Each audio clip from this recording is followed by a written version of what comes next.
نعمت اسلام۔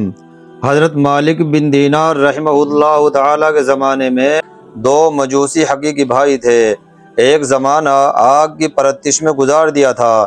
ایک دن چھوٹے بھائی نے بڑے بھائی سے کہا، بھائی ہم کو ایک زمانہ دراز آگ کی پوجا کرنے میں صرف ہو گیا، آؤ جانچ کر دیکھے یہ آگ ہم کو جلاتی ہے نہیں، اگر جلا دیا تو اس کی عبادت سے دستبرداری کریں گے، ورنہ دائماً اس کی عبادت میں مستغرق رہیں گے۔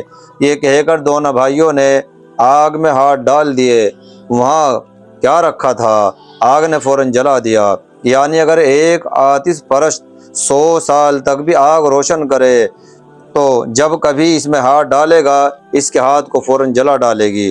دونوں بھائی اسلام لانے کی غرض سے ارادہ کر کے حضرت مالک بن دینار رحمہ اللہ تعالیٰ کی خدمت میں حاضر ہوئے۔ چھوٹا بھائی اسلام لے آیا اور بڑے بھائی نے اسلام لانے سے انکار کر دیا۔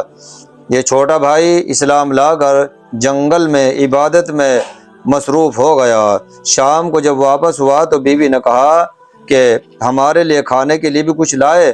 فرمایا، بادشاہ کا کام تو میں نے کیا ہے، انہوں نے کہا ہے کہ اس کی مزدوری کل ملے گی۔ غرض اسی طرح 3 روز ہو گئے۔ تیسرے روز یہ شیدائی اسلام عابد جنگل میں پہنچا اور اس نے دعا کی، اے رب، جب تو نے مجھے پاک مذہب میں داخل کر کے عزت بخشی ہے تو بھی بچوں کے خرچ کا فکر بھی اٹھا دیجئے۔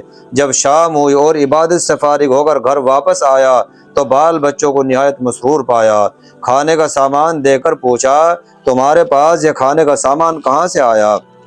بیوی بولی، آج ظہر کے وقت ایک شخص خوشنما طباق میں 1000 دینار لے کر آیا اور مجھے دے کر چلا گیا، اور وہ یوں کہہ کر گئے ہیں کہ اپنے میاں سے کہہ دینا کہ تیری یہ ان 2 دن کی مزدوری ہے جس میں تو نے بادشاہ کا کام کیا تھا۔ بیوی کہتی ہے کہ میں ان میں سے 1 دینار لے کر صراف کے پاس گئی۔ صراف جو تھا نصرانی تھا، اس نے دینار بہت غور سے دیکھا، پھر کہنے لگا، یہ دینار تو دنیاوی دیناروں کی جن سے معلوم نہیں ہوتا بلکہ آخرت کے تحفوں میں سے ہے، سچ بتاؤ یہ دینار تمہارے پاس کہاں سے آیا؟ میں نے سارا قصہ کہہ دیا۔ وہ میری سرگزشت سن کر مسلمان ہو گیا اور مجھے 1000 درہم دے کر سجدے میں خدا کے آگے گر پڑا اور بندگان خدا کے اندر یعنی شاکرین بندوں میں سے ہوا اور اللہ تعالیٰ کی حمد و ثنا کرنے لگا۔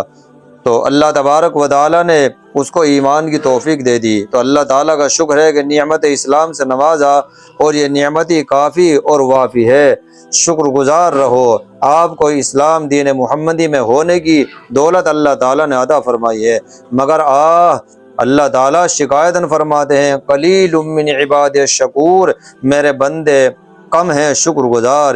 یہ دولت ایمان وہ ہے کہ اللہ تعالیٰ فرماتے یعنی میری رحمت وسیع ہے ہر شے کو، پس یہ رحمت اس کے لیے ثابت رکھوں گا جو خوف کھائے اور زکوٰۃ دے اور ہماری آیتوں پر ایمان لے آئے۔ تو اس واقعے سے ہم کو عبرت حاصل کرنی چاہیے کہ اللہ تبارک و تعالیٰ نے ہم سب کو ایمان والا بنایا، اور ایمان کتنی بڑی اللہ تبارک و تعالیٰ کی دولت ہے۔ اللہ ہم سب کو اس کے اوپر یعنی ثابت قدمی نصیب فرمائے۔